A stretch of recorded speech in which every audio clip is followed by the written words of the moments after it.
Serdecznie Państwa witam. Jesteśmy dziś, piękny dzień 4 maja 2021 roku. Co prawda nie jest to okrągła rocznica związana z Alicją w Krainie Czarów, ale pewna to rocznica jest. Lecz spotykamy się nie tylko dlatego, aby czcić kolejne rocznice, lecz po to, aby rozmawiać o współczesnym odczytywaniu tej klasycznej pozycji literatury angielskiej, ale i w ogóle literatury światowej, odczytywać ją w językach różnych, nie tylko tych najbardziej powszechnych, nie tylko tych, które nazywamy kongresowymi, ale także w językach mniejszych wspólnot, takich, które żyją pod specyficzną wysokością i szerokością geograficzną. Tutaj, mówię tutaj w sensie w państwie polskim, wspólnota kaszubska i wspólnota śląska doprowadziły do tego, iż oto w tych dwóch językach pojawia się dzisiaj Alicja w Krainie Czarów. Alice's Adventures in Wonderland. Powieść wydawałoby się stara, z 1865 roku, która była opublikowana w tak dawnych czasach, że wydawałoby się, iż jest to wyłącznie historia literatury. Ale kiedy sobie pomyślimy o tym, że czytał ją młody Oscar Wilde, że czytała tę powieść królowa Wiktoria, iż powstały niezliczone adaptacje teatralne, filmowe, gdzie powieść ta występuje w różnych inspiracjach muzycznych, nowych mediach także. Kiedy myślimy dalej, że oto pedagodzy czytają Lewisa Carrolla i myślą o niej, o tej powieści jako o przykładzie książki idealizującej dzieciństwo, jako powieści przełamującej XIX-wieczną konwencję umoralniających opowieści dla dzieci. Kiedy uświadamiamy sobie, że czytają tę powieść psycholodzy, psychiatrzy i używana jest owa rzecz w procesie terapeutycznym jako alegoria odkrywania świata wokół, ale również jako metoda konfrontacji z zasadami funkcjonującymi, myśleć, iż jest to niezwykle ważna kwestia, owa obecność tej powieści, tego utworu, także i dziś. Może dla zwykłego czytelnika jest to nade wszystko opowieść fabularna, która pokazuje przygodę głównej bohaterki. I może zwykły czytelnik czyta jedynie w celach tutaj rozrywkowych, ale też do końca wiemy, kto czyta dzisiaj Alicję w Krainie Czarów. Na pewno nie tylko dzieci, ale także i dorośli. Jest to chyba także powieść dla dorosłych. No, łącznie rzecz biorąc, ponad w 120 językach została przetłumaczona, więc teraz mamy ten moment, że czytamy w języku śląskim, czytamy w języku kaszubskim tę właśnie powieść. Mamy ją przetłumaczoną przez dwóch tłumaczy, Mateusza Tytusa Mejera ze strony kaszubskiej i Grzegorza Kulika ze strony śląskiej. Panowie, czy jesteście wielbicielami prozy Carrolla i dlatego poważyliście się na tłumaczenie tej rzeczy? Może pierwszy alfabetycznie Grzegorz Kulik. Grzegorz, proszę. Dzień dobry. No, jakby to powiedzieć, czy ja jestem wielbicielem prozy Carrolla? Ja jakoś nigdy specjalnie się w Carrollu nie zaczytywałem, muszę przyznać. Dlatego, że no jednak to jest ma się takie myślenie, że jednak Alicja w Krainie Czarów jest bardziej dla dziewczyn, no nie? Więc ja Alicję w Krainie Czarów tak naprawdę, żeby się w nią wczytać, to przeczytałem dopiero w trakcie tłumaczenia. To nie jest tak, że ja to znałem wcześniej. Wiadomo, że tam przeleciałem to kiedyś tam, ale żeby się jakby zachwycić tym, jak to jest napisane, to dopiero w momencie, kiedy musiałem analizować słowo po słowie. I wtedy dopiero doszedłem do tego, jak gigantycznym arcydziełem jest ta książka. I jakąś super zabawą dla tłumacza jest, prawda? Rozumiem więc, że z pewnego ciekawości, potem z takich czynników pragmatycznych, ta pogłębiona lektura nastąpiła.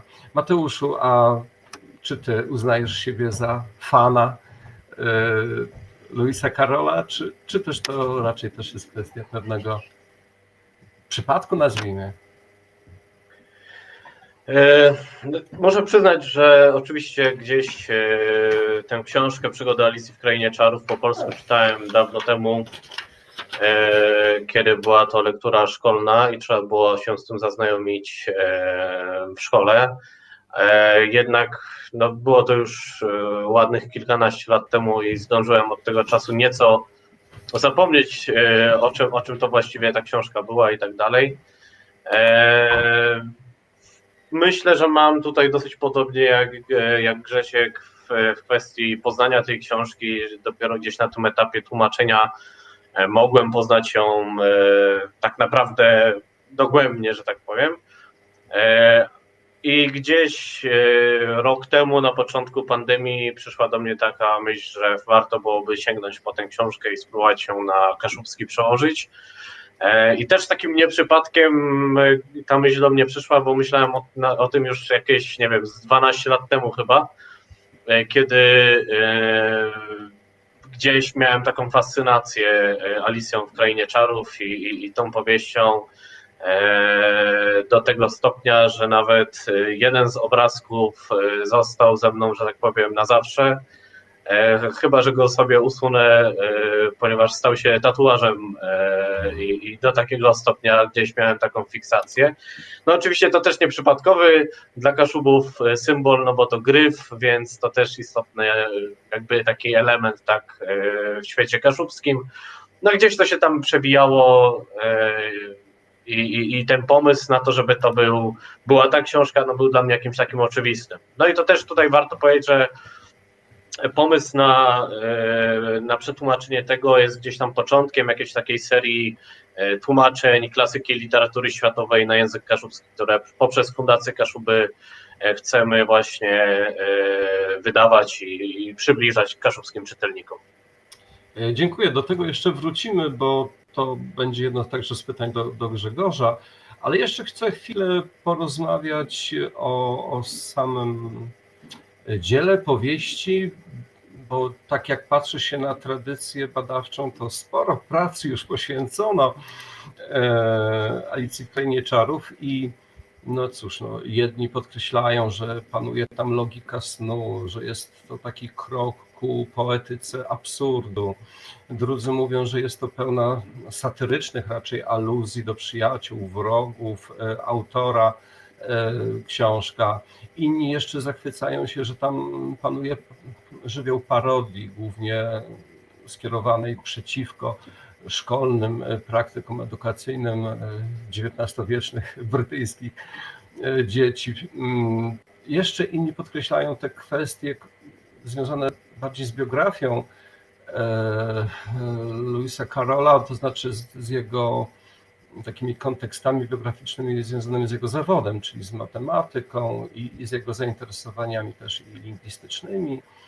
No i teraz właśnie może chwilkę o tym, bo mamy oto taką klasykę, taką w różne strony przeanalizowaną powieść i wy stajecie przed nią, no pewnie też z uczuciem pewnego drżenia, no bo jeżeli ma się świadomość, że Lewis Carroll na przykład właśnie był matematykiem i czyta się teraz w oryginale po angielsku tych takich gierek pewnych logicznych, które są zastosowane w literaturze pięknej, ale właśnie anglojęzycznej, kiedy na przykład, nie wiem, w drugim rozdziale tam jest taka scena, kiedy Alicja próbuje mnożyć i te wyniki mnożenia są absurdalne, to no to teraz w dzisiejszym czytelniku, także rozumiem, że w dzisiejszym tłumaczu powstaje takie pytanie, czy dalej to przekładać, czy dalej się bawić w te gry matematyczne. Może to dzisiaj nikogo już nie interesuje. Albo jeżeli byśmy mieli uruchomić ten kontekst, jak tam wielu filologów języka angielskiego podkreśla, takiego napięcia między angielszczyzną a grami wyciągniętymi z języka francuskiego, bo wiemy, że Dodgson, czyli Lewis Carroll, interesował się językiem francuskim, więc widzimy to w książce, tam są takie nawiązania do lekcji języka francuskiego, które każda dziewczynka ówczesna musiała przejść w epoce wiktoriańskiej. I na przykład w rozdziale 4, kiedy tam Biały Królik mówi o tym, już wykopuje jabłka, więc tu mamy tam taką grę słów z francuskim określeniem na ziemniaka, więc w polskim tłumaczeniu mamy jabłko ziemne. No teraz w waszych tłumaczeniach jest, jaka jest właśnie wasza decyzja, czy dalej podtrzymujecie te jeszcze XIX-wieczne gry Lewisa Carrolla, czy też raczej od tych kontekstów sobie odchodzicie? Jak patrzę na wydanie, być może już nasi słuchacze, oglądacze już mają książki też zakupione, już może widzą, to jest oczywiście tekst główny, ale oczywiście są ilustracje, ale są też przypisy. Ale tych przypisów jest znacząco mniej niż, tak jak to wydał już w latach 60. Martin Gardner, wydanie specjalne Alicji w Krainie Czarów z przypisami, tak, potem po kilkudziesięciu latach wydał drugą część, to znaczy inne wydanie Alicji, ale z jeszcze większą ilością przypisów. Czy wy jako tłumacze lubicie tą XIX-wieczną Anglię, czy lubicie te ilustracje Johna Tenniela, no bo one są w waszych tłumaczeniach, czy macie jakąś, nie wiem, estymę dla wiktoriańskiego stylu kultury? Po co to robicie? Dlaczego tak dużo tego ukłonu w stronę XIX wieku? Grzegorzu. To może zacznę od tego z tymi jabłkami. Dlatego, że ja wyczytałem gdzieś, że ponieważ co to była nie pamiętam, co to było za stworzenie, ale nazywało się Patryk, albo Pat, że... To chyba była świnka morska. Możliwe. Pat kopał jabłka po angielsku, dlatego, że w hibernoangielskim, a Pat to jest przecież Patryk, czyli Podrick irlandzkie, że tam to jest jakoś powiązane, że w jakimś tam, nie wiem czy w ogóle w całym hibernoangielskim, ale na pewno w jakiejś jego części, że tam gdzieś się mówi jabłka na ziemniaki i że to tak się kojarzy, a ja stwierdziłem, że u nas idealnie to pasuje, dlatego, że u nas, jak się spojrzy na Atlas Językowy Śląska, to jest tak, że u nas w centrum mówi się kartofle, to tak jak po polsku też się mówi kartofle, na południu mówi się ziemioki, nie ziemnioki, tylko ziemioki, ale jak przejdziemy na stronę Zagłębia, to tam w jednym miejscu mówi się jabłka. I ponieważ też ten sam Patryk, gdzie w którymś miejscu mówi, że ramię, coś tam ramia, a wymawia to jako ramię, to też idealnie pasowało, bo u nas się mówi ramia, a tam się powie ramię. I to tak w oryginale też to tak jakoś było poukładane, ja już nie pamiętam, bo to nie pamiętam dokładnie każdego słowa z oryginału, ale tak to się poukładało, że to tak idealnie pasowało, że Patryk jest właśnie gdzieś tam z Zagłębia, prawda? I że Patryk akurat tak mówi. I to bardzo mi się to podobało, że taka analogia z tego wyszła. Czyli tutaj nie było potrzebnego nawiązania do języka francuskiego, natomiast wyzyskałeś zróżnicowanie językowe na Śląsku, po prostu tego... Na Śląsku, na Śląsku i na Zagłębiu, może tak. I na Zagłębiu, o tak, właśnie, dokładnie. I jeśli chodzi o te gry matematyczne, to ja nad nimi jakoś się nie zastanawiałem za mocno, ale też czytałem o nich, że to jest jakoś powiązane z tym, z jakimś twierdzeniem albo z czymś, że to wszystko się zgadza. Ja mówię, ale Matko Święta, przecież ja się na tym nie znam. Ja nie jestem ścisłowcem, nigdy nie byłem dobrym matematykiem, nawet w 8 klasie nie byłem dobrym matematykiem, a co dopiero jak już wziąć na taki wyższy poziom, jak już wejść na taki wyższy poziom jak Dodgson, więc już po prostu przeszedłem po tym, niech już to będzie tak jak to było napisane. A jeśli chodzi o fascynację wiktoriańską Wielką Brytanią, to znaczy ja jestem w ogóle brytofilem, więc ja tak mam po prostu, że ja tak patrzę w tamtą stronę i wybieram sobie te rzeczy, które mi się podobają, prawda? Bo wiadomo, że najbardziej mi się podoba ta kultura Wielkiej Brytanii, taka elegancja, taka umiejętność elokwentnego wypowiedzenia się, no ale w tamtych czasach, no i do dzisiaj pewnie tak jest, to tak może z 10% Anglików i w ogóle Brytyjczyków umie, a reszta to są ludzie o wiele prostsi. Ja też na przykład pochodzę z prostego ludu, więc to nie mówię, że to jest coś złego. Też druga sprawa jest taka, że nie lubię pamiętać o kolonializmie, który wtedy był rozbuchany, prawda? Tak, Więc tak. ja lubię po prostu tak, ja sobie wybieram części tej Wielkiej Brytanii wiktoriańskiej, które mi najbardziej odpowiadają. No i jedną z tych części jest literatura. Rozumiem. Czyli nie ma tutaj jakiegoś specjalnego ukłonu ku czasom właśnie wiktoriańskim i rozumiem, że właśnie nie jesteś czcicielem kolonializmu brytyjskiego, jakiejś takiej idei supremacji rasy anglosaskiej i tym podobnych. Właśnie w ogóle. Właśnie w ogóle. Dobrze. Mateusz, a ty jak na to patrzysz?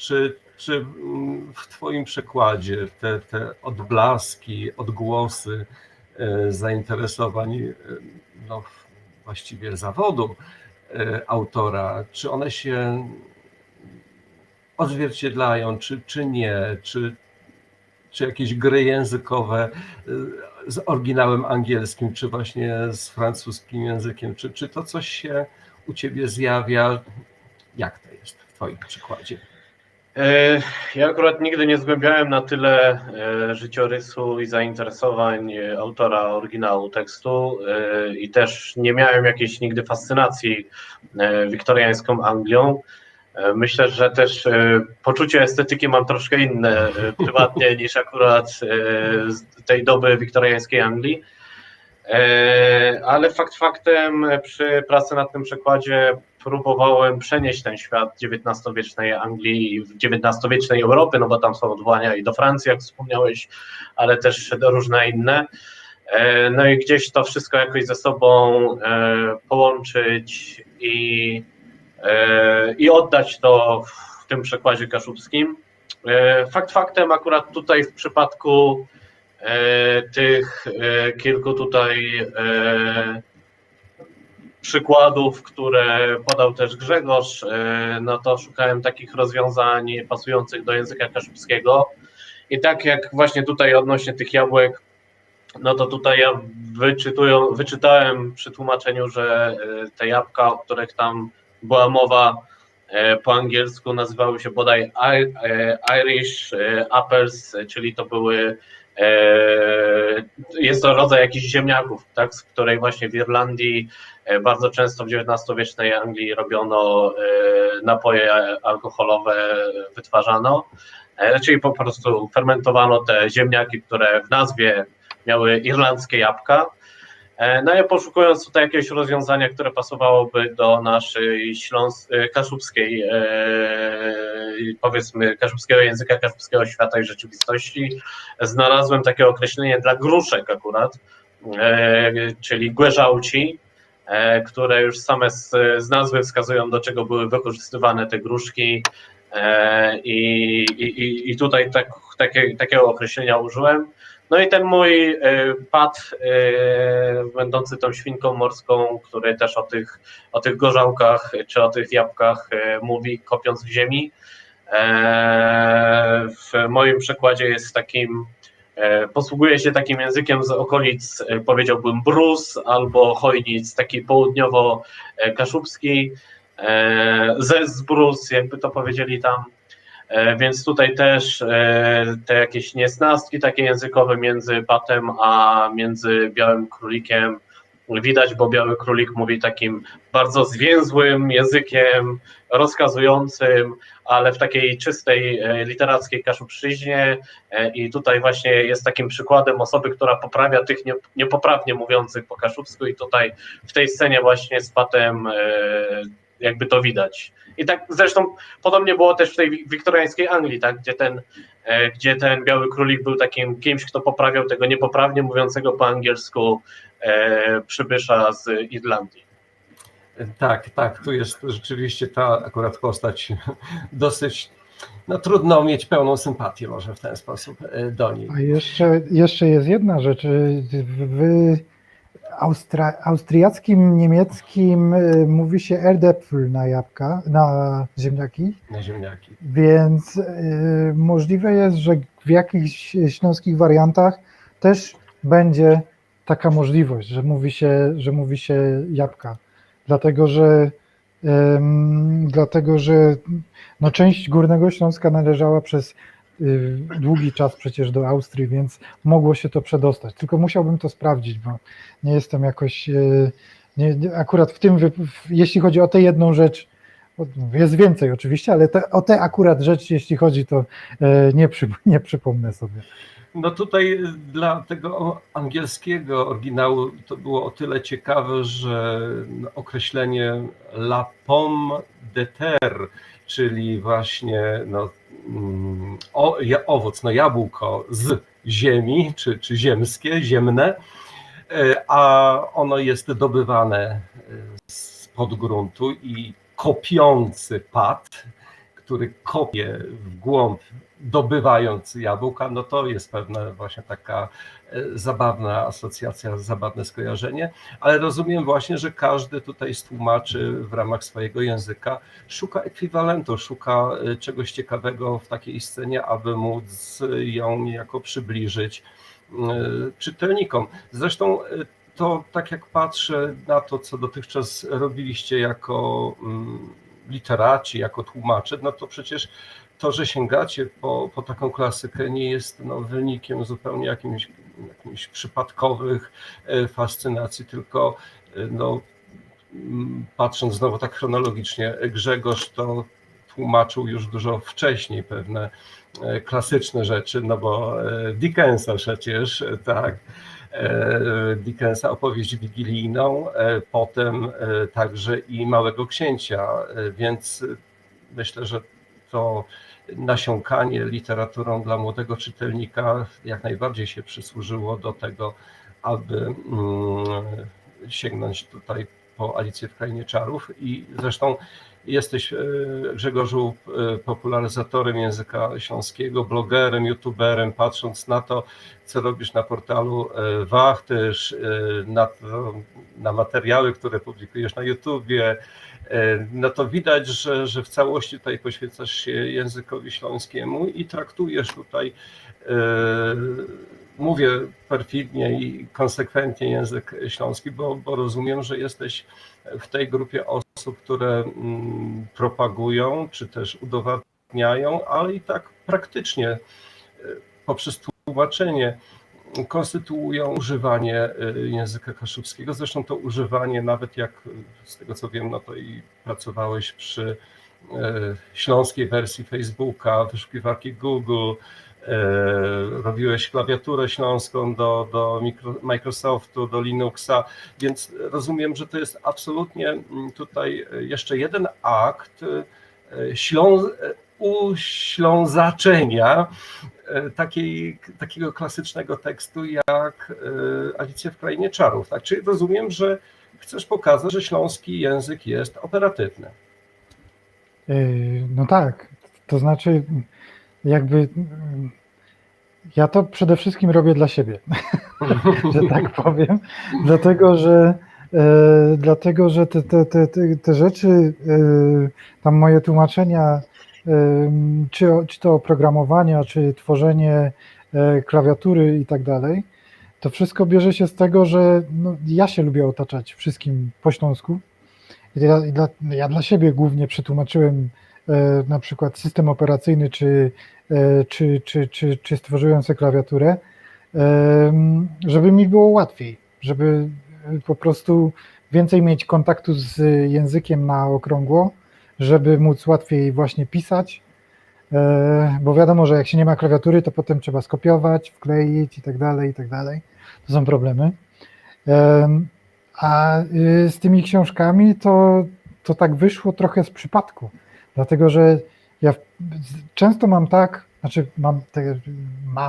powiedzmy, że miałem, bo teraz już tak raczej nie mam, ale miałem tak kiedyś, że zdarzało się, że tak siadałem i tak, no dobra, i co dalej? I tak zabrałem się za tę opowieść wigilijną, no i w typowy dla siebie sposób przetłumaczyłem ze 20 stron i dałem sobie spokój. I potem wróciłem do tego po kilku latach i stwierdziłem, że muszę to skończyć. No i dociągnąłem to do końca, zostało to potem wydane i tak nagle z takiej osoby, która zajmowała się właśnie różnymi rzeczami, tylko nie literaturą, stałem się osobą, która się zajmuje głównie literaturą, prawda? Głównie tłumaczeniami, bo to jakby jest najbardziej efektowne, wydaje mi się. No i tak teraz, no tak mam już, no. Tak się to samo zaczęło toczyć. Rozumiem, że w związku z tym nie ma w tym może jakiegoś takiego, nie wiem, realizowanego przez wiele lat planu, literackiego planu ideologicznego na przykład, bo tak czasami można z zewnątrz popatrzeć i sobie pomyśleć, aha, jest oto taki no, działacz, aktywista śląski, który, o proszę, przygotowuje śląską klawiaturę komputerową, śląskie programy operacyjne, bierze się za śląskie tłumaczenia tekstów dla dzieci, bo niejako działa od najmłodszego pokolenia, utrzymując, konserwując, przekonując do tego, aby używać języka śląskiego, bo myślę, że podobny właśnie proces chyba jednak można od działania środowiska kaszubskiego i dlatego tutaj się trochę teraz zwrócę do Mateusza, bo Mateusz, patrząc także tak z zewnątrz troszeczkę na ciebie, no to wiadomo, że piszesz poezję, piszesz prozę, właśnie działasz jako, nie wiem, obserwator, komentator życia społecznego, politycznego, jesteś inicjatorem kaszubskiego programu Watchdog, który ewaluuje, poddaje ocenie państwowy system finansowania nauki języka kaszubskiego w szkołach. Pisałeś raczej do nieregularnika Skrano, ale cały czas się może pojawić też na pismiono. W internecie twoje teksty pojawiają się w Gazecie Świętojańskiej. No i także właśnie pracujesz z nowymi mediami, bo też przecież Google czy Facebook został skaszulony przez ciebie, więc czy teraz ta decyzja pochylenia się nad tekstem takim właśnie XIX-wiecznym, klasycznym dla dzieci, czy to jest, nie można tak też zobaczyć w tym taką decyzję troszeczkę właśnie też ideową, ale w pozytywnym słowa znaczeniu ideową? Trudno mi tu odpowiedzieć na to pytanie. No myślę, że gdzieś te dwa jakby nurty, powiedzmy, obecności języka kaszubskiego są cały czas u mnie obecne i gdzieś to się cały czas ze sobą, nie wiem, zazębia się, bo fakt faktem początkiem jakichś tam prób tłumaczenia na kaszubskie, no były te jakieś nakładki na Facebooka, na Google i tak dalej, to Pamiętam, że to chyba były początki, jak się z Grzegorzem w ogóle poznałem, bo w tym samym czasie też Grzesiek pracował nad śląskimi takimi nakładkami. Już nie wiem, ile to lat temu było. Ja to przesłałem, ja to pamiętam przecież, ten kod do tego, żeby skaszubić z tego Facebooka. To było w 2012, to był sierpień 2012. Piękne, Masz piękne. lepszą pamięć niż ja. No ale tak jakoś gdzieś nasza znajomość się zaczęła faktem. No później były różne epizody, i te bardziej literackie, i te bardziej komputerowe, i tak to też w tej chwili wygląda. Dopiero co w miniony weekend skończyłem tłumaczenia bułgarskiej poezji pana Eftimowa na kaszubski, które mają wyjść w antologii poezji w językach mniejszości tutaj w Polsce.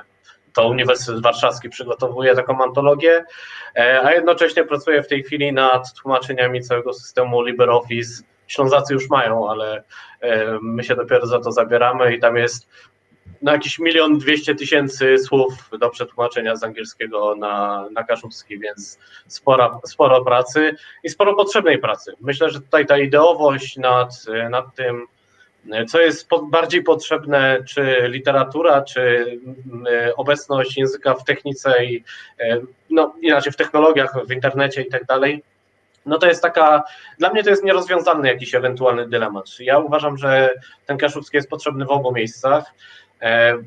Przez długi czas myślałem, że nawet w tych technologiach i powiedzmy w tym świecie, który się rozwija, tak, jest on jeszcze bardziej potrzebny, bo jest go zdecydowanie mniej niż właśnie w literaturze i że dlatego skupiałem się jakby na takich działaniach, które miały gdzieś tam na celu tłumaczenie kolejnych rzeczy, przygotowanie słowników i tak dalej, takich internetowych. To są rzeczy, które są potrzebne też nam do codziennego używania tego języka.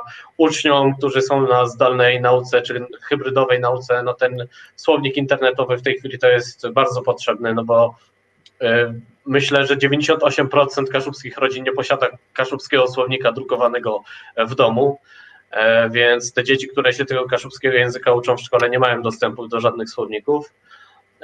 No ale faktem teraz sięgnąłem do jakiejś takiej literatury, powiedzmy trochę poważniejszej i też nie mojej własnej, no bo wcześniej gdzieś tam, jak wspomniałeś, moje teksty też pisane po kaszubsku się pojawiały, czy to w jakichś gazetach, czy był jeden tomik, teraz w przygotowaniu jest drugi tomik wierszy.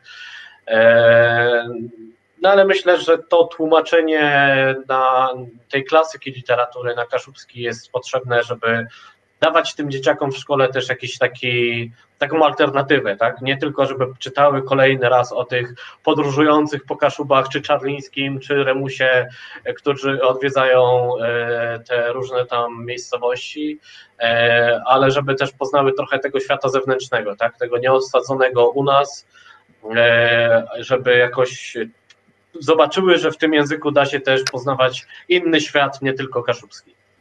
A to ja mam pytanie jeszcze w takim razie. Mateusz, bo ty tak mówisz o tym LibreOffice, a wy macie już korektę tekstu do LibreOffice'a zrobioną, czy nie? Robię ją w tej chwili. Aha, no dobra, okej. Czekaj, jeszcze miałem jakieś drugie pytanie. Tylko teraz tak dużo tych rzeczy było i wątek mi uciekł. Aha, nie, tylko komentarz do tego, co Mateusz powiedział. Ja uważam, że to jest bardzo ważne, żeby język istniał w internecie i żeby język istniał w ogóle w nowych technologiach. Dlatego, że język, który zostaje na samym papierze w dzisiejszych czasach, to jest język, który zostaje z tyłu. Jeżeli nie jesteśmy w stanie języka przerabiać maszynowo, no to wszystko innemu odbiega. To już nie jest tak, jak było, nie wiem, w 80 roku, że wszystkie języki oprócz angielskiego przerabiało się normalnie mocą przerobową mózgów i palców ludzkich, ale teraz już jest tak, że no musimy po prostu ciągnąć nawet za uszy te nasze języki do nowych technologii, bo ja mam na przykład na swój własny użytek przerobione chyba 10 słowników śląskich do użytku wewnętrznego, prawda?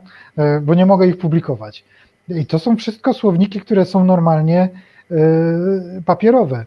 I teraz, jak ja bym miał w tych 10 słownikach sprawdzić jakieś słowo w każdym z nich, to by mi to zajęło co najmniej 10 minut, prawda? Znaleźć najpierw stronę, potem na tym, z lewej strony czy z prawej i tak dalej, i tak dalej. A tak ja sobie wpisuję pierwsze 3 albo 4 litery z tego słowa i już mam przegląd na wszystkie 10 słowników. Więc to jest nie do przecenienia możliwość szybkiego dostępu do języka i też możliwość do tego dostępu z poziomu czy komputera, czy telefonu, czy czegokolwiek, że no, ludzie też muszą mieć darmowy dostęp do tego i bezpośredni, bo no, nie oszukujmy się, nasze języki to nie są języki, które są super popularne i które przyniosą nie wiadomo jakie zyski nie wiem, w pracy na przykład, prawda? Tylko to są takie języki, które no sobie są, prawda? Więc no, ludziom trzeba wpychać te języki normalnie do gardeł wręcz, właśnie taką łatwością użytkowania. Także no, literatura literaturą, ale też trzeba właśnie mocno pchać to w te nowe technologie. Ja specjalnie tutaj podkreśliłem, że zarówno Mateusz, jak i Grzegorz właśnie robiliście tutaj pierwsze sprawy z nowymi mediami już te 10 lat temu, bo właśnie to jest kwestia tego, że widzicie tę zasadność, aby nie tylko poprzez, no nie wiem, tłumaczenia tekstów klasycznych, czy publikacje w tradycyjnych formach, nie wiem, książek, czy jakichś tam periodyków, aby właśnie język mniejszości wprowadzać w nowe media, bo tutaj się okazuje, że w nich całkiem sprawnie się to może nagle okazać, że się całkiem dobrze to rozwija. I cyfrowa humanistyka, taki jest nurt od kilku lat, który zakłada właśnie taką obecność, o której Grzegorzu mówiłeś, że oto buduje się słowniki, które no nie zajmują półek, tylko są plikami do łatwego wyszukiwania i pewne algorytmy opracowują potem sposób korzystania z tych słowników. Ale wróćmy chwilkę do jeszcze, jednak mówimy przede wszystkim o Alicji w Krainie Czarów. Na czacie tutaj się pojawił taki głos, że oto jak tu się zachwycić przygodami Alicji, że tutaj jeden z naszych internautek pisze, że ona akurat się nie zachwyciła tym językiem i powiem tak, że jak się patrzy na przykład polską tradycję tłumaczeń Alicji w Krainie Czarów, to ja jestem w stanie uwierzyć w to, że nie zachwyca, bo pytanie, z którego tłumaczenia nasza internautka korzystała. Jak gdzieś tak można popatrzeć, nie wiem, w Bibliotece Narodowej, sobie wyświetlić, jakie były tłumaczenia kogo, w jakich latach, no to naprawdę przynajmniej w języku polskim układa się całkiem spora lista. Jakaś pani Adela S. w 1910 roku, pierwsze tłumaczenie w języku polskim.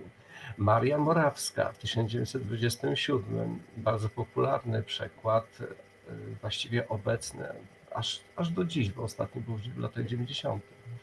Dalej, chyba najbardziej popularny Antoni Marianowicz, to jest 55 rok. Maciej Słomczyński, a więc bardzo znany tłumacz języka angielskiego, Szekspira przecież tłumaczył. W 65 Robert Stiller, znowu także bardzo znany tłumacz, aczkolwiek dosyć kontrowersyjny. Jolanta Kozak, Krzysztof Dworak, Bogumiła Kaniewska, Magdalena Machaj, Elżbieta Tabakowska, Grzegorz Wasowski, Jacek Drewnowski już w 2020, a więc w roku, kiedy i wy, Mateuszu i Grzegorzu, publikujecie swoje tłumaczenia.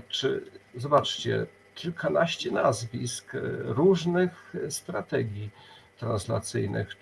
Czy wy sobie, nie wiem, wypracowaliście jakąś taką sformułowaną strategię tłumaczenia tekstu? Czy, nie wiem, macie jakiegoś ulubionego, czy ulubioną mistrzynię tłumaczeń? Czy to tak idzie dosyć spontanicznie albo na wyczucie? Grzegorz, proszę. To znaczy, nie mam jakiegoś takiego mistrza translatorskiego, którego bym uważał za wspaniałego po prostu i chciałbym iść w jego ślady, czy coś takiego, nie? To akurat nie. Ale przepraszam, bo na przykład z Alicją w Krainie Czarów była taka dyskusja między Maciejem Słomczyńskim, a właśnie Robertem Stillerem. Stiller później o 10 lat przetłumaczył Alicję i on gdzieś w jakimś tam tekście swoim tak przekąsem, że och Maciej, tutaj Słomczyński, no nie, ten jego przekład nie ma uroku, daleko odchodzi od oryginału, ja tu będę się trzymał oryginalnej litery i będę chciał te konteksty przywołać, a Słomczyński poszedł jakąś tam swoją stronę. No więc właśnie tu jest pytanie do Was, czy Wy macie ambicje pójścia w taki socjolekt współczesności i trzymacie się jako użytkownicy swoich języków tego, co dziś, czy raczej robicie ukłony filologiczne do tradycji, nie wiem, translatorskiej, do oryginału, bo przecież to też jest ważne, wy tłumaczycie obydwaj, tłumaczycie z angielskiego, a nie z języków, tutaj nie ma żadnego zapośredniczenia, na przykład polszczyzny, tak? Tak właśnie jest, to jest bardzo istotne. Proszę, przerwałem Grzegorzu. To znaczy, jakby to powiedzieć, ja się staram trzymać języka, znaczy staram się, żeby ta książka była taka, jak autor chciał, prawda? Pierwszy raz, kiedy najbardziej na to zwróciłem uwagę, bo wcześniej jakby to nie było na samym przedzie mojej ideologii tłumaczeniowej, że tak powiem, to było wtedy, kiedy Niedźwiadka Pucha tłumaczyłem. I właśnie jak się do tego przygotowywałem i analizowałem to, jak ma być dobrze, no to też czytałem czytałem na temat różnicy między tłumaczeniem Ireny Tuwim i tłumaczeniem, nie pamiętam nazwiska tej drugiej tłumaczki, która zrobiła te Fredzie Pchi, prawda? No i ja doszedłem do wniosku, że nie mogę zrobić tak, żeby było wszystko absolutnie idealnie, tak samo jak chciał autor, bo nie da się tego zrobić, ale jednocześnie nie mogę sobie tak swobodnie do tego podchodzić, jak podeszła Irena Tuwim. I wtedy doszedłem do wniosku, że to tłumaczenie powinno być wierne wszędzie tam, gdzie się da, a tam, gdzie jest jakaś różnica językowa albo kulturowa między nami a oryginałem, no to trzeba będzie coś wymyślić. Dlatego te tłumaczenia moje są takie, że staram się, żeby to było tak jakby napisane od razu po śląsku, ale jednocześnie, żeby to miało ten czar, nie wiem, oryginału, prawda? Właśnie dlatego nie starałem się, żeby, nie wiem, żeby na przykład Niedźwiadek Puch, żeby się nazywał właśnie tak, jak wymyśliła ta tłumaczka późniejsza, żeby się nazywał Fredzia Pchi, no bo Winnie the Pooh, to Winnie to jest skrót od Winifrida, no to jak Frida, no to Fredzia i tak dalej. No nie, no trzeba też marketingowo na to spojrzeć, prawda? No Fredzia Pchi to w ogóle nie schodzi z języka, więc pomyślałem, że jakoś inaczej. I to samo zastosowałem potem w Alicji, żeby wszędzie tam, gdzie tam, gdzie gry słowne byłyby rozpoznawalne dla oryginalnych czytelników oryginału, no to starałem się, żeby to wszystko było tak jak, żeby one dalej tam były, a wszędzie indziej po prostu starałem się, żeby było tak samo jak oryginał, prawda? Nie wiem, jak to wytłumaczyć. Nie, jasne, rozumiem. No właśnie o tę strategię pytam, bo można różnie do tego podejść. I jeszcze jak jesteśmy właśnie przy samej Alicji, tak? Bo dla nas jest oczywiste, że mówimy Alicja w Krainie Czarów, tak? I jakby wydaje nam się, że sprawa jest załatwiona. A jak patrzymy na tłumaczy, no to to pierwsze tłumaczenie to wcale nie była żadna Alicja, tylko była Alinka. A więc na przykład tłumaczka sobie pozwoliła na jednak zmienienie imienia. Druga tłumaczka, Maria Morawska, także tam nie było Alicji, tylko była Ala. Czy to dużo, czy mało? No nie wiem. Wydaje mi się, że to jest podstawowa kwestia. Imię. Jakie bohater ma w ogóle imię? Więc jeżeli już jest jakaś ingerencja na poziomie imienia, no to co dopiero można się spodziewać, co będzie dalej, tak? A wiemy, że różne właśnie kwestie tam zachodziły. Nie chodzi w ogóle o cenzurę, bo to jest w tym momencie powieść no, nie mająca jakichś tam skojarzeń, nie mająca jakichś podtekstów, więc tylko chodzi mi o samo albo taki, nie wiem, szacunek dla oryginału i dążenie do oryginału, a zawsze zapowiadał swoje tłumaczenia w ten sposób właśnie Maciej Słomczyński. I przypomnę, że na przykład jak tłumaczył Ulissesa, no to przecież kilkanaście lat poświęcił na tłumaczenie. No kto by się dzisiaj poważył, żeby poświęcić kilkanaście lat na taką robotę? Sami przecież tutaj nawet mówicie, że jest to wysiłek, ale no, nie sądzę, a może się mylę, no nie wiem, Mateusz, czy 3 wersje, 5 wersji, 10 wersji było po kaszubsku o Alicji w Krainie Czarów, czy jakie jest twoje podejście do tej kwestii? No to muszę powiedzieć tak, oczywiście gdzieś tam na samym początku, jak brałem się za to tłumaczenie, trzeba było zdecydować, w którą się stronę pójdzie przy tym tłumaczeniu. Czy będę chciał oddawać ten świat taki dosłownie takim, jakim go autor stworzył, czy próbował go jakoś bardziej na ten kaszubski grunt zasadzić, czyli tak jak te pierwsze polskie tłumaczenia gdzieś tam miały miejsce. Pamiętam, że czytałem o tym, że gdzieś tam ten wiersz You are old, Father William, the young men cry. W jednym z przekładów była tam jakaś przeróbka, ojciec Wirgiliusz uczył dzieci swoje, więc zupełnie powiedzmy jakieś inne rozwiązanie. No ja poszedłem w tym kierunku, że tłumaczyłem jednak wszystko tak jak było stworzone w tym, te wiersze, no to okropnie dużo pracy, no bo trzeba było znaleźć jaki był ten oryginał, spróbować sobie przełożyć oryginał na kaszubski, zobaczyć o czym właściwie to tam było, jak to wyglądało i co tam jest zmienione, czego ma być tą karykaturą, ten tekst, który był w tekście już ostatecznym przygód Alicji w Krainie Czarów. No i wtedy próbowanie przetłumaczenia tego na kaszubski, więc tutaj jakby ta jedna praca to było to. No ale przy samym tłumaczeniu nie da się też zupełnie odbiec całkowicie tak, od osadzania tego na naszym gruncie. Tak tutaj jak wcześniej wspominałem z tymi gorzałkami, czyli gruszkami kaszubskimi, czy wieloma innymi takimi rozwiązaniami. No imienia oryginalnej bohaterki oczywiście no, nie zmieniałem, poza tym, że przełożyłem ją na grunt ten nasz kaszubski, ale imiona niektórych bohaterów, którzy są istotni, no tutaj zostały skaszubione jak najbardziej. Nie mamy Madhatera, tylko mamy jednak tutaj Kłobucznika.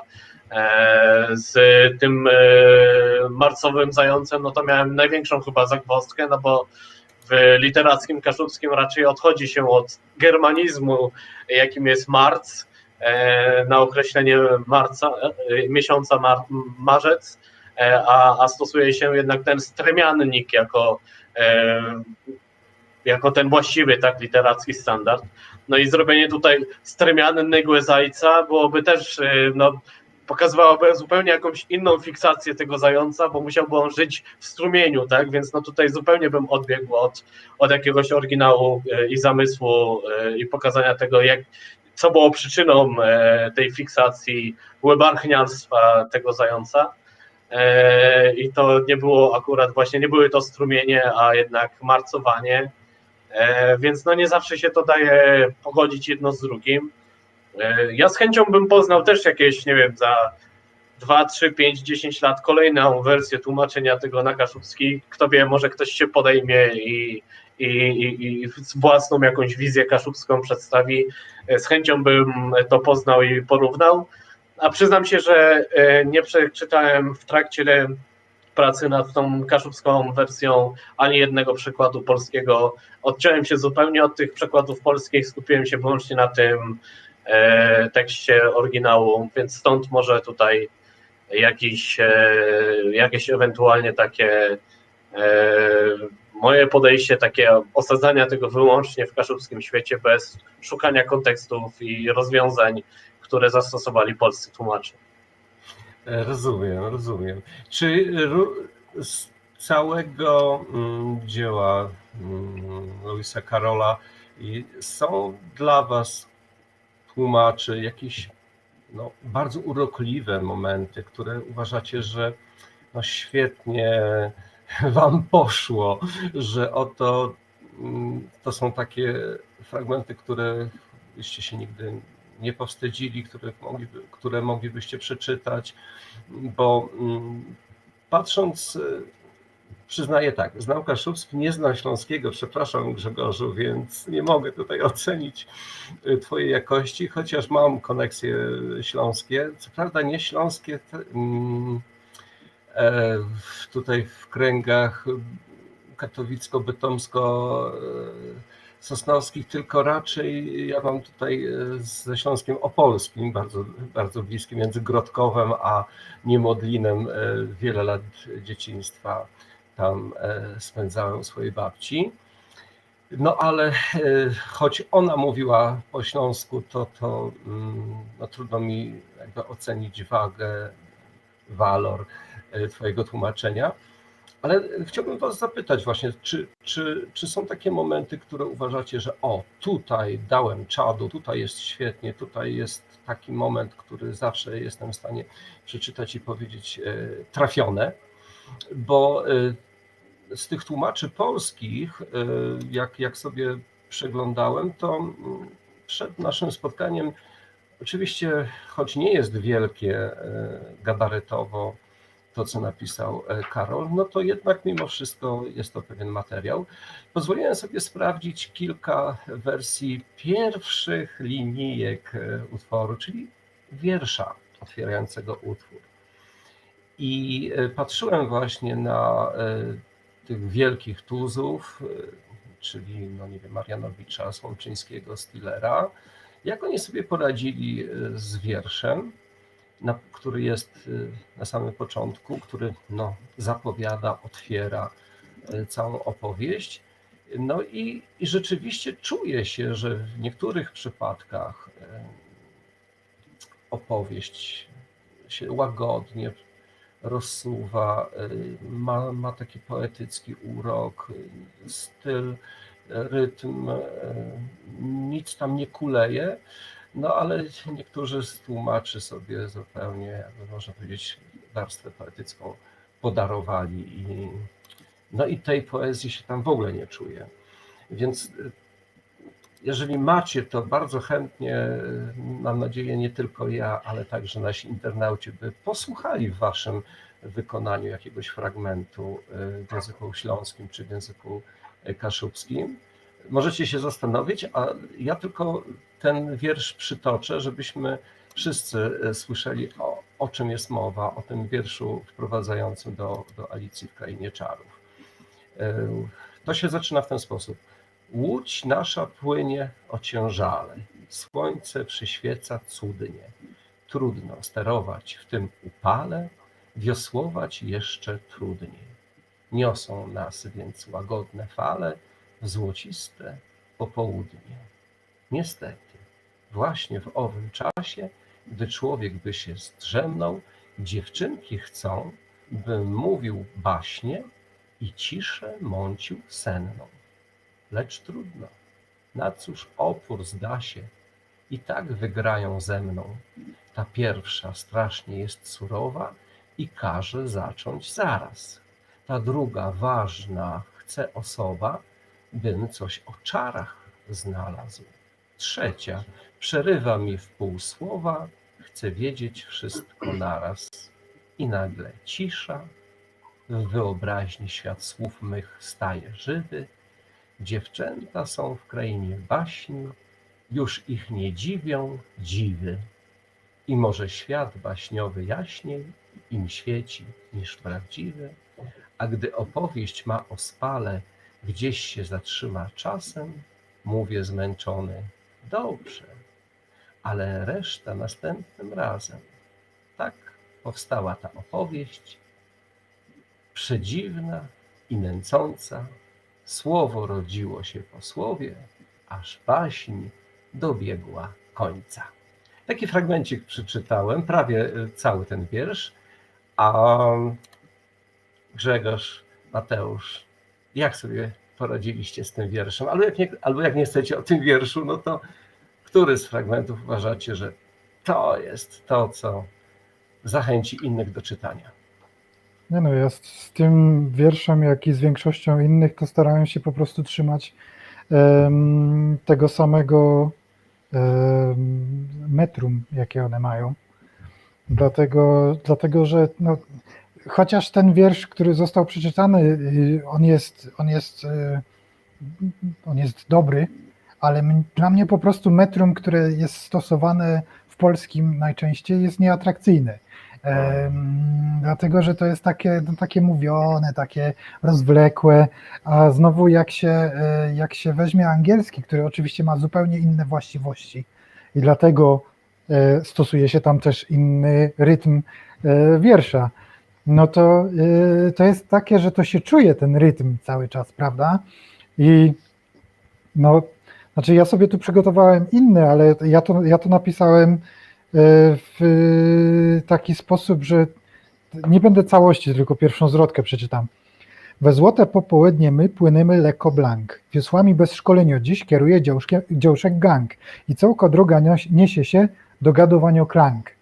Więc ponieważ my nie mamy zbyt wielu jednosylabowych słów w naszych językach, no to tak ciężko to już potem poukładać, tak żeby to działało. Ale jest blank i klank, więc tutaj... I gang. Tak. Więc wszystko pasuje. A myśmy się z Mateuszem umówili, że my o tym ojcu Wilhelmie przeczytamy. Dobrze. No to Mateusz, to ty czytaj pierwszy w takim razie. Dobrze, moment. Ja może tylko powiem tyle. Akurat z tym pierwszym wierszem to miałem taką chyba największą zagwozdkę. Ja myślę, że może gdybym jeszcze za rok do niego usiadł i go próbował jeszcze raz od nowa przetłumaczyć, to może byłby trochę inaczej. Ale tutaj miałem to podobne w przypadku tamtego akurat podejście, żeby przetłumaczyć go zachowując ten i rytm i tam ilość sylab i tak dalej, tak jak było to w oryginale. Ja mogę powiedzieć dokładnie to samo o tym wierszu. To jest akurat najgorszy wiersz, jaki jest w całym tym. Chyba tak. Ten otwierający wiersz chyba jest takim największym wyzwaniem. Wbrew pozorom najbardziej popularnym wierszem z całości, z obu tomów, powiedzmy tak, jest oczywiście ten o Jabberwocku, czy tam, już nie pamiętam, polskich wersji jest chyba z 40 ileś samego tego wiersza, więc tam każdy ma jakąś inną nazwę dla tego potwora. No to był u mnie pierwszy wiersz, który w ogóle rozpoczął przygodę z tłumaczeniem tego tekstu i tam akurat poszło mi to bardzo szybko i bardzo sprawnie, a z tym pierwszym wierszem miałem problem. No jeżeli już tutaj jesteśmy przy tym wierszu o ojcu Wilhelmie, czy tam Williamie, ja tutaj akurat pozwoliłem sobie trochę odstąpić od tego rytmu, który był w oryginale. Liczba sylab może się zgadza, ale rytm jest ciutkę inny, więc go przeczytam. Te jest styri tatque wili, rzecze syn. Twoje klate często biły są, le na głowie tebe stoją cały dzień. Swechy tak są w twoich latach dziąc, czedes jumią, łet pebiudo ter wejc, strach, że tak, co na mózg może pasc. Le tak nie je, tegłe dzysy jemiu gwes. Wtedy robię tak, co z cały czas. Te jest styri rzecze młodi, kweju rzek, a jeszcze myś fest zgrebiały doch. Rzecze lemie, my to wszedkłe, ja ci cwek, sajdac w dwiżach wkół jak ja ci ptoch. Czedes jumią, cesnął mądrca szary rok, zwek na cerac, co kończene fest. belną smarą. Stundka taci dzipci krok, za silinga przedum wiksace. Te jest styri rzeczy młody, szczele styś, latka myju, tej strzymy lewuj. Letew cygnął całą gąsdzys, dzeb epiń. Jakłyś te to zrobił, błeże mój. Czedes jumiał takuj z rzecze sprawów młec w sundach z białką, łykłeś dechny sztrit. Wyrobiony mój sklep w szczelesce tej miec, banda biedno, przed kłemłega zgrzyc. Te jest styri rzecze młody, slipił w kraft, lechą miarą cezy by mógł wzyc. Lewangłeża na nos kłaześ szram, ceś zaceda, skąd myś taci trim. Mum łed rzekły, ce 3 razy sygnieju. Łejc mu rzecze, czego tejeś chcesz? Myślisz te, że słychać z wędków młego w kół? Biej wek, a bez trapów zrzuca se. Dziękujemy za wersję kaszubską, teraz wersja śląska. Stary zie faterwilem rozkarlu z rzek, jedyć włosy blank siwe już mosz, a do dziś ty najgowie swy stawoż drek. Nie za długo modzioka już grosz? Młodych boł, faterwilem powiedział tuż mu, toch się boł, że zepsuja mózg się. Teraz już przeca wiem, że ja nie mam nic tu. Robia to bez tuż chnet całkiem dnie. Stary zie, Karlus rzekł, jakech powiedział już roz, i żeś blank niemożliwie już zrób. Ale z saltym do zatku dyć bez dźwierze w los. Jaki może być cel takich prób? Młodych buł, prawił hop, dyrgały mu loki, to żech zwyrtne aż strach członki miał. Z kisztej maści, sakista doż 2 złocioki i ci przedać ich pora bych chciał. Stary zie, prawił syn, szczynka słabo dyć moż, już na wszystko, co twardsze niż łój. Ale zjot całko gęś, kość do gęby tyż dosz. Powiedz mi, jaki jest sekret twój. Młodych buł, ojciec rzekł, toch za prawo się wziął i rzekł bronił terminy przed żoną. I to dało mi siła, co w szczynce dziś mam, łona ze mną łosanie aż z koną. Staryś je, prawił syn, bez to ciężko byś miał takie oko, jak miałś dawno tymu. Balansowałś alym, coś się na nos godał, tuż prosza cię, fater, powiedz czemu. Odpowiedział 3 razy i to styknie ci. Fater rzekł, jakież frech są te dzieci. Myślisz, że takich rzeczy się chce słuchać mi? Strać mi się, bo ze słodów polecisz. I to jest wersja śląska. No cóż, dalej to trzeba już samemu sobie doczytać. Można książkę nabyć w księgarniach internetowych. Mam nadzieję, że też i za jakiś moment w zwykłej, tradycyjnej księgarni także będzie można książkę kupić. Jeszcze tak o samą właśnie przedmiot, o samą książkę zapytam. Bardzo lubicie znowu ten wiktoriański sznyt ilustratorstwa. Nie kusiło was, żeby książkę na przykład zaopatrzyć, skoro to jest wersja kaszubska czy śląska, żeby zaopatrzyć na przykład w pracę rysowników pochodzących z Kaszub czy pochodzących ze Śląska i w tym momencie jeszcze bardziej tak jakby nasycić wydanie Alicji w Krainie Czarów takim etnicznym, jakimś wyrazistym czynnikiem estetycznym? Grzegorzu. Czy ja wiem? Szczerze mówiąc, to pierwsza myśl to jest taka, że te ilustracje są za darmo, więc są pierwszym wyborem. A druga sprawa jest taka, że jakby ja mam dość tego Śląska trochę. Może nie na zasadzie takiej, że chciałbym się z niego wyprowadzić czy coś, ale my Ślązacy mamy tak, że my cały czas siedzimy w tym swoim małym światku i nie za bardzo wychodzimy z niego, prawda? Dlatego potem masa wydawnictw, które wychodzą śląskie, to są o tym, jak było umy, prawda? Albo jak Stasiu w 6. klasie w 50 roku chciał być Feuermanem. Jakby, co nas to obchodzi, nie? My Tak, dzisiaj tak. jesteśmy w stanie pojechać do Mediolanu i zjeść sobie tam sushi i pójść na pokaz mody, prawda? A my, jak wchodzimy w kulturę śląską, to cały czas siedzimy w tym małym światku. Dlatego jak ja pracuję nad swoimi śląskimi jakimiś przekładami albo czymś, to staram się właśnie, żeby one były po śląsku, ale żeby było w nich jak najmniej Śląska jednak.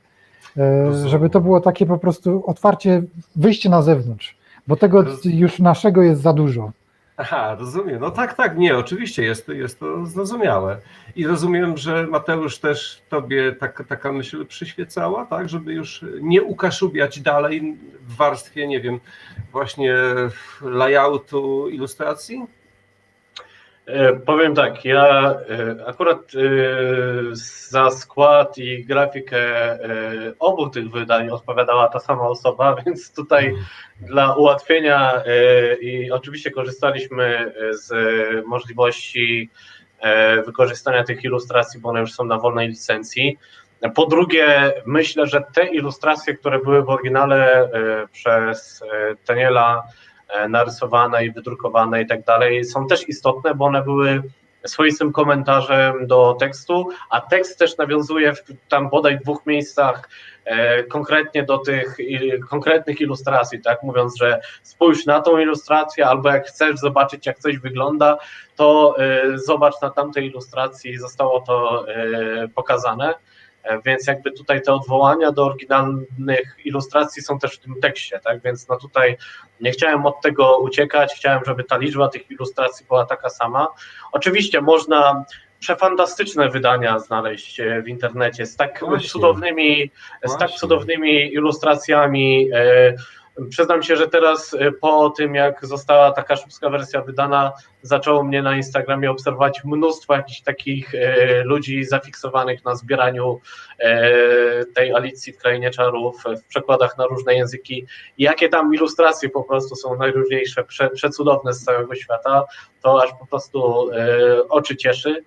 No ale gdzieś zaraz jak wziąłem się za to tłumaczenie i pomyślałem o tym, że mogłaby być to seria, która będzie przybliżała taką literaturę dziecięco-młodzieżową, klasyki właśnie z całego świata kaszubskiemu czytelnikowi, no to chciałbym, żeby ona była gdzieś tam wydawana w takim stylu, czy w takiej stylistyce, która była związana z oryginałem. Więc jeżeli tutaj jest książka tak z XIX, tam z drugiej połowy XIX wieku, która odwołuje się w swoich oryginalnych ilustracjach do jakiegoś tam stylu, no to chciałem, żeby i te ilustracje zostały zachowane jako taka integralna część tej opowieści, ale też, żeby okładka ta nasza kaszubska też jakoś tak w minimalistycznym stylu została zachowana i gdzieś tam przypominała jakieś okładki właśnie z takiego XIX wieku.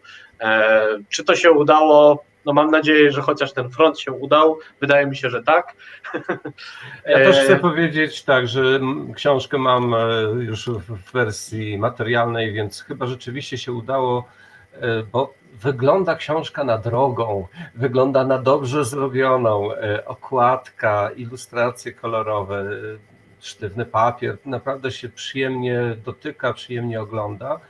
Natomiast oczywiście tak właśnie taki diabełek się we mnie obudził, jak sobie pomyślałem, no dobra, Daniela biorą z XIX wieku, a czemu na przykład jak się ogląda taką ferię kolorów i surrealistyczną wyobraźnię na przykład Tima Burtona w jego adaptacji filmowej Alicji w Krainie Czarów, dlaczego nie poszli w tę stronę, przecież to by mogło być takie właśnie bardziej postmodernistyczne i chyba właśnie odpowiadające może wyobraźni i potrzebom estetycznym dzisiejszego czytelnika.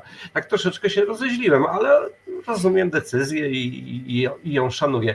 Czy teraz jak zrobiliście tą robotę, tak? Bo to już pół roku przeszło, mija, jak skończyliście tłumaczenia, to czy myślicie, bo to jest Alicja w Krainie Czarów, natomiast jest jeszcze druga część, Lewis Carroll napisał po drugiej stronie lustrat, więc czy myślicie w ogóle o jakby dalszej eksploatacji Carrolla, czy też literatury dla młodego czytelnika, czy wolelibyście, na przykład Grzegorz, wiem, że tłumaczył na śląski Dracha, tak? Więc czy to może w waszych planach jest własna twórczość, czy też literatura dla dojrzałego, dorosłego czytelnika? Grzegorz, proszę. To znaczy, no ja mam tak, że e, gdzieś z tyłu głowy mam tę drugą część, ale ona na razie nie jest na takim absolutnym przedzie, dlatego że no dopiero co ogłosiliśmy, że będziemy Hobbita robić. I teraz wchodzę w świat Hobbita na razie. Potem jeszcze będzie jedna książka, a jak te dwie, tylko o tej drugiej na razie nie mogę nic mówić. I jak te dwie zostaną zrobione, to wtedy może się zastanowię, co dalej. I może się zabiorę za tę drugą część faktycznie wtedy już. Ale jak mówisz o Tolkienie, no to już wieszczę kilka lat z Tolkienem, bliskich kontaktów. No fajnie by było. Cieszyłbym się bardzo, dlatego że no jest to kawałek super literatury, prawda? Tak, oczywiście. Wielka literatura i też osobne światy. Można się rozpływać. Mateusz, a z twojej strony? Odnośnie Tolkiena i Hobbita, no dosłownie, nie wiem, 2 dni temu czy wczoraj ogłosiliście, że będzie ta śląska wersja, więc sobie pomyślałem, no fajnie byłoby, żeby też kaszubska była, ale to trzeba jeszcze zgody i prawa autorskie załatwić najpierw, prawda, no bo tutaj mówimy jednak o trochę trochę innych rozwiązaniach, które obowiązują. Myślę, że będziemy próbować przez Fundację Kaszuby dostać zgodę od spadkobierców na to, żeby przygotować kaszubską wersję i myślę, że gdzieś tam właśnie w tej serii, tej klasyki literatury Hobbit jest jednym z takich punktów, które byłyby, myślę, fajne i ciekawe. Ja w ogóle swoją całą historię, myślę, że w ogóle z czytelnictwem zaczynałem od Hobbita i pierwszą książkę, jaką dostałem już na etapie, kiedy samodzielnie czytałem, to były przygody Toma Bombadila, czyli takie tolkienowskie, wierszowane teksty i mam do dzisiaj tę książkę. Mam wszystkie książki Tolkiena polskie w kilku przekładach różnych, w kilku wydaniach. Mam kilka takich książek anglojęzycznych, które nigdy nie zostały jeszcze na polski przetłumaczone, więc gdzieś tam naprawdę w liceum w gimnazjum już miałem olbrzymią fascynację tym światem. A same filmy w wersjach reżyserskich potrafiłem oglądać jeden za drugim, tam nie wiem, chyba 16 godzin bez żadnej przerwy. No ale jeżeli chodzi o plany wydawnicze, jeżeli chodzi o tłumaczenia, no to jak najbardziej chcemy iść za ciosem i chcemy tę drugą część wydać jako, powiedzmy, druga część z serii z sercem, no bo taka jest nazwa tej serii, więc chcielibyśmy to. Mamy pomysł na to, co mogłoby być następne z takiej klasyki literatury. Myślę, że mogę zdradzić, bo już w kilku miejscach o tym mówiłem. To mógłby być na przykład Piotruś Pan albo Stary Człowiek i Morze, więc na te dwie książki się gdzieś tam przymierzamy, żeby za to chwycić. No ale też mam już, jeżeli pytałeś o tę własną twórczość, no to mam też, gdzieś tam wspominałem ten swój tomik, który już powstaje długi czas.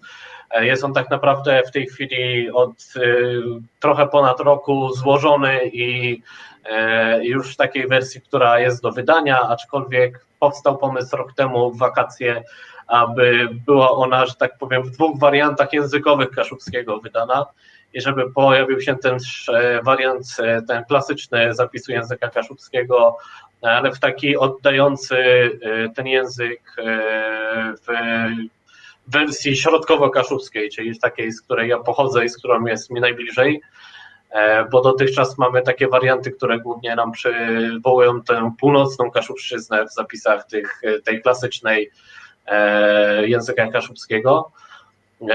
Więc jest taki pomysł, aby powstało to w takim wariancie, powiedzmy, w 2 wersjach zapisu kaszubskiego, ale czy uda się to w tym roku zrobić, to nie wiem, mam nadzieję, że się uda. ale zależy tu trochę od osoby, która jest, powiedzmy, główną osobą znającą ten zapis i która podjęła się tego, aby te wiersze też przystosować do takiego zapisu. I gdzieś tam nad tym mamy pracować w najbliższym czasie. No i powiedziałbym tyle. Mamy trochę konkursów jeszcze kaszubskojęzycznych, na które przygotowuję teksty. Rok temu udało się, wysłałem pierwszy raz dramat po kaszubsku na konkurs Drzeżdżona i tak się akurat udało, że zostało to docenione i z tym pierwszym miejscem udało mi się zdobyć pierwsze miejsce i takie wyróżnienie gdzieś tam podbudowało mnie do tego, żeby jednak próbować tego dramatu też kaszubskiego. Wiem, Danielu, ty bardzo dramat kaszubski lubisz i się tym od lat zajmujesz. Więc... Bardzo mnie takie deklaracje cieszą i właśnie chciałbym, aby także inni mogli po prostu przeczytać, a potem zobaczyć na scenie, no bo to też przecież o to chodzi. Drodzy Państwo, no cóż, mija 1,5 godziny prawie naszego spotkania, więc patrzę na czat, są różne głosy, ale pytań wprost to nie ma. To znaczy było to jedno a propos właśnie tłumaczeń i tego, czy zachwyca, czy nie zachwyca. No ale to żeśmy już troszeczkę skomentowali. No nie pojawiają się jakieś inne, więc ostatni moment na zadawanie pytań. Jeszcze nas jest kilka osób dostępnych, widzę tutaj, więc jeżeli pytania do Grzegorza czy do Mateusza, to teraz jest taki świetny moment. Proszę bardzo. Jeżeli zaś by nie było, no to pozostaje nam tylko siąść do komputera, zamawiać egzemplarz książki po śląsku i po kaszubsku i czytać Alicję w Krainie Czarów. Ja dodam tylko, że też w opisie na YouTubie są bezpośrednie linki do kaszubskiej i śląskiej wersji. Można kliknąć w jednym miejscu i od razu znaleźć się w miejscu, z którego można książki zakupić. Ja przyznam się, że jeszcze śląskiej nie mam. Czekam, aż mi Grzegorz podeśle z autografem. Więc chętnie też się gdzieś za to w najbliższym czasie zabiorę. Widzę tutaj jedno pytanie. Jak przetłumaczono słowo krykiet? No, Grzegorz. Krykiet po prostu. Ale kryket, Tak, nie krykiet. Tak, dlatego, że bez zmiękczenia mamy akurat. Tak jest właśnie. Na południu jest zmiękczenie na Śląsku, ale ponieważ ja pochodzę z tej północno-środkowej części, no to po mojemu będzie kryket i dlatego w taki sposób. Jeżeli chodzi o kaszubską wersję akurat, no to już tutaj patrzę, jest kroketowy błyszcze, czyli kroket. To jest chyba podobne do właśnie, oryginału. Krokiet, nie krykiet, faktycznie. Mnie się też te dwie gry i te dwa słowa mylą, bo to jest przecież coś zupełnie innego. Przepraszam, że ci przerwałem. Więc jest po kaszubsku jest kroket, tam też nie ma tego zmiękczenia po K drugim, więc tak. To jest 8 rozdział. Panią Elżbietę Bugajnę jak najbardziej zapraszam do lektury całości, oczywiście nie tylko tutaj tej części. Są smaczki i do tych smaczków właśnie spokojnie można usiąść, wziąć egzemplarz, poczytać i ponasiąkać. Dobrze, to z mojej strony w takim układzie wszystko. Dziękuję serdecznie naszym internautom, którzy byli z nami. Dziękuję tłumaczom Mateuszowi Mejerowi oraz Grzegorzowi Kulikowi. Do lektury zapraszam. Dziękujemy. Dziękujemy. I do zobaczenia.